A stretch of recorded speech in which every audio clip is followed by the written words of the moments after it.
Hey, what's going on, everybody? Jason here. I just wanted to do a quick video here, kind of do a little update on my two tanks. This is the 20 tall. I still have all the same fish in there. I did get rid of a couple of my rams. I only have 2 rams left. I'm not even sure where they are in there. And I did get rid of the 3 gold skirt tetras, so all I have in there is the 2 red wags, 4 neon tetras, and the 2 rams. There's a ram hiding in there. I'm not sure where the other one is. He's hiding somewhere. But plants seem to be doing okay. This one actually, right here, sprouted 3 new leaves. This plant right here, the roots went under, sprouted up, and is growing more. This big one too started growing a bunch of new leaves in the back. Oh, there's the other ram poking his head out the back. But it seems like the top's getting really bad. I don't know anything about plants in a tank. I've been using this, Seachum Flourish. And it seems to be working, I guess. Guess they could be growing better. But got the same driftwood in there, got some spider wood. Sorry about the glare, but all the fish are healthy. They've been getting bigger, and I got one of my new updated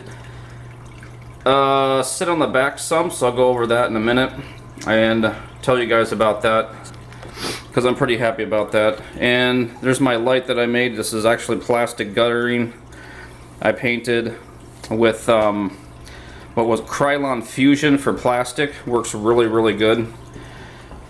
And got a $20 LED light from the hardware store. And in my opinion, this actually looks better than the ones you get at the store. And it's, I believe it's cheaper overall. But so that's the 20 tall right there. Still doing good. And then I got the 20 long over here, which I think the last time I set this up I had 4 convicts in here. I got rid of 3 of them, and I just kept this one. I think she's a female. There are some orange specks on the side, but they're very faint, so not sure. But if it's a female, she's doing really good. Made her a little cave in the background, little hiding spot there. Got some grass in there in this little plant, which has actually been sprouting. You can see right there, there's roots sprouting off with another leaf, and there's another one I already cut and planted right there. Not sure if that'll grow or not. Sorry about the glares. Convict's doing really good. She's gotten much bigger. If you saw my other video with the 4 this is one of the babies. They were all about a ½ inch. She's now about 2½ inches. But she'll do good in this tank. She's swimming around, happy, eating, getting bigger. She started beating up on the other 3, that's why I gave them away. The original plan was to kind of breed her with a male, but I know what that's going to entail. I'm going to have like 100 babies in here, if not more. So I'll just keep one little convicts are great. They're hardy. They can live alone. They don't get too big, maybe about 5 inches. She should be okay in here. But this tank's doing pretty good. So I'll get into, and again, the same, I got another plastic gutter light here. And my 2x4 stand, still doing great. Holding up real nice. Okay, I want to go into as much detail as I can with this sit on the back sump. I've had a lot of people ask me about this. So I'll try to cram in as much info as I can. First off, this is made out of acrylic, 1/8 inch thick. I use the thin stuff because you can score it with a razor blade about 5 to 10 times and snap it, as opposed to the 1/4 inch thick or 3/16 that you got to cut it with a saw. That's a lot more time consuming and messy. But making this open spout here right here, you would need to use some kind of sander. I had to do a little bit of fabrication with that. So as far as the acrylic goes, I believe it was 18 inches by 30 inches for $11 for this 1/8 inch thick stuff. And then you can I got this at an acrylic shop here in town. It's Grip. weld on 16, number 16. I know the tube is squished. You can get this on Amazon for about $6-7, I think. It's aquarium safe and glues very well. Keep in mind, if you try this, you are going to get sloppy with the glue, especially with this thin acrylic. You're not a machine. I'm not a machine. It's okay, in my opinion. I don't care if I get the glue sloppy. You just want to make sure you get this waterproof. You do not want this leaking, because I did have that happen, and you do not want to wake up in the morning and have water on your floor. So always make sure you double check that it's waterproof. Fill it up with water, let it sit overnight, and make sure. So don't worry about getting the glue sloppy. You want to make sure you get all your seams gooped up really good with glue. Okay, so that's the acrylic, that's the glue. Maybe about 20 bucks for that. So what I also have here is an $8 pump I got from Amazon. Yep, 8 bucks. 180 gallons per hour. I just got an elbow hooked up, some clear flexible tubing so I can see if anything's clogged. It just pumps the water up into the sump through, this is actually 100% polyester bedding I got from Walmart, $4 for this huge bag that will last you like a year. So it goes through there, goes through the heater, the thermometer. I've got some BioHome Ultimate media in here along with lava rock, and it goes through all that, pours back into the tank.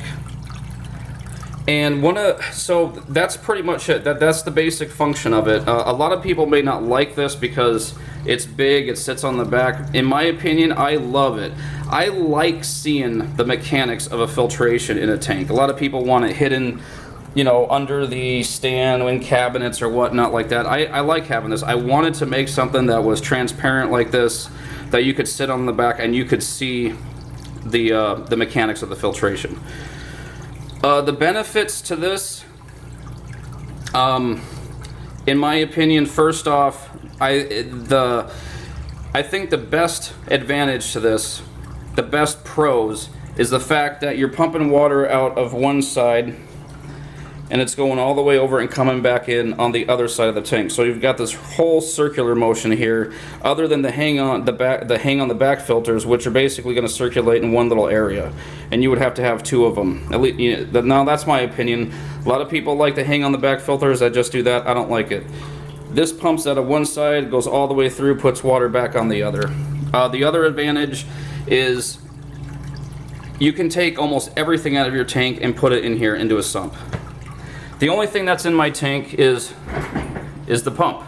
There's nothing else in here. The heater's not in here, the thermometer's not in here. I do have the bubbler in here. I don't even really need that, but you know, without having a whole bunch of stuff kind of messing up the natural look of the tank, the only thing I have in here is the pump. That's it. Everything else is in here. Let's see, another advantage, maintenance on this is such a breeze. All you have to do is take this out.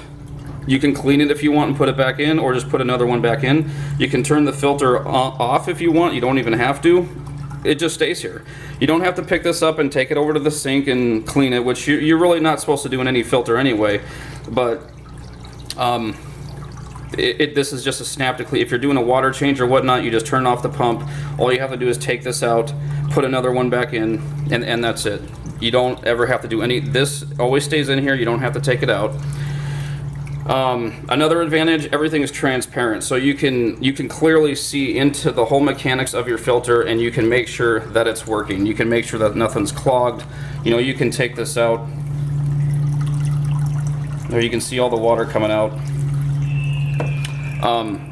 So you can clearly see just by looking at it if there's any problems. Another advantage to this, it just looks badass. Yep. So, the cons to it, there's really not too many cons other than that kind of goes into the user, myself or you, if you're going to make one of these, if you're going to design them. It is thin. You are going to need some bracers on it. The inside baffles are basically just T-shapes. You can see one right here, one back here, and that just holds the media in place. But there's enough open space to let the water flow through really nice. These rocks can kind of fall through. They don't. If you just place them in there nice, they don't. I want as much water to come through here as possible. Another con on my part was not making this low enough or angled down enough. I've got about 2 inches of water coming down. It's kind of loud, but I personally, I don't mind it. But if you're gonna make one of these and design it, definitely you're gonna have to take a lot of measurements to decide how you want this coming back into your tank. But I don't mind it. I mean, my whole back area of the house here sounds like a waterfall, so I'm pretty cool with it. Other cons, there's really no other cons other than maybe some people think it's ugly having that sit on the back of the tank like that. I don't think it's ugly. I think it's awesome. I like I said, I like seeing the mechanics of it. Another thing you have to watch out for, which is going to happen in any filter or any sump, but you really got to watch out for it in this. You can see the water flow as it comes in is about 1 inch higher than when it comes out. That's what you have to take into consideration when you're making one of these, is how this is, measurements. This whole sump is 21 inches long, 5 inches high, 2.5 inches deep. This is 5 inches high, goes all the way down to the shelf right there, which I'm not sure if I showed you. This whole thing is sitting on a shelf that I have installed on the back of the stand.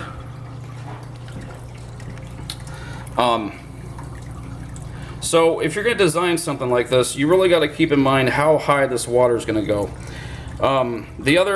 The first time I had made one of these, I just had a couple of bulkheads sitting here which did not allow enough water to come out, and this really started going up really high. I decided to make this whole open mouth thing to let as much water pour out as possible, thus keeping this water level a lot lower, because if this fills up, this could overflow onto your floor. So that is a con right there. You just got to make sure you design it right. Basically, the more fish you have, the more waste you're going to have, so you're going to want to make this tall. So you can kind of see that you've got about 1 inch here. I only have 1 fish in here. If you go to my 20 tall, you've got almost 1.5 inches, 2 inches here, because I've got a lot more fish. There's more fish in here and more waste. And this mouth is actually almost another 1/2 inch lower. So that's one thing you really got. You can see the water level. This is the water level when it comes in and it drops like that. So you really got to be careful about that. Keep that in mind when you're making one of these. You can never go too high, but you want to make sure you can still get your hand in here and maintenance it if you need to.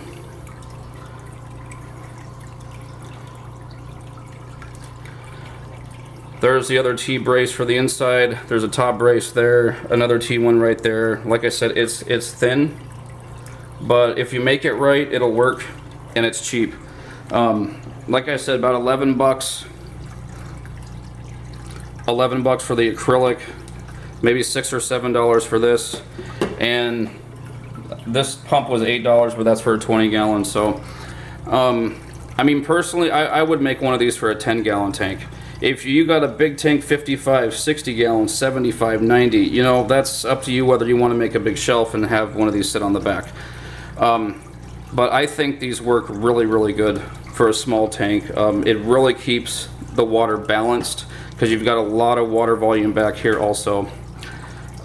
That's about all I can think of. I don't have any plans or blueprints. Don't ask me to download this. You're just gonna have to, I can tell you the measurements. It's 21.5 by 5 inches high by 2.5 deep. These sections are about 5 to 6 inches. I think this is about 5 inches there. This one's about 6 inches of media right there. And there's probably a good 9 or 10 inches here, long enough for the heater to be inside. So, I don't have plans or blueprints or anything to download. Just make sure you measure everything out really good. You know, measure twice, cut once. Don't feel bad if you have to check like 1,000 times. And yeah, there's a lot of planning ahead, and if you do it right, it'll and take your time, it'll come out really good. Make sure you always test if it's waterproof, if it's going to hold water. You don't want it leaking. I would suggest making a test one first, but that's it. Alright guys, that's it. That's the update. I mainly wanted to go over the sit on the back sump for you guys. And I hope you guys like it. I hope some of you guys actually try to build one. That would be awesome. I would love to see what you guys come up with. A little convict over there. Alright guys, thanks for watching. Have a good one out there. Subscribe if you would like. If not, no big deal. Take care. Have a good day.